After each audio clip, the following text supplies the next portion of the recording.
Hello and welcome back to my channel. Today I'm going to be giving you a crash course on the Chinese Remainder Theorem.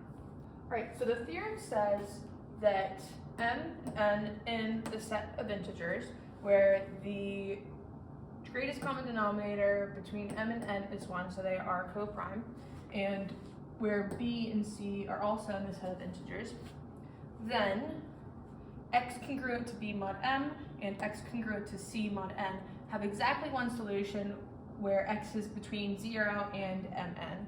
And this solution is congruent mod mn.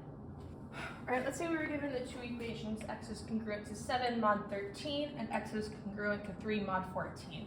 So the first thing that we're going to do is we're going to look at this first equation, and we're going to turn it into another equation that we can plug into the other one. This equation is also x is equal to 13y plus 7 for some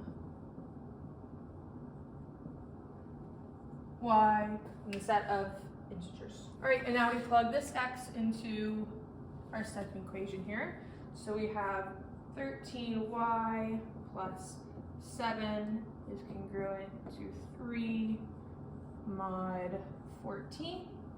And then we can subtract to get 13y congruent to negative 4 mod 14, which is also, if we want to make this positive, we can say that this is 13y congruent to 10 mod 14.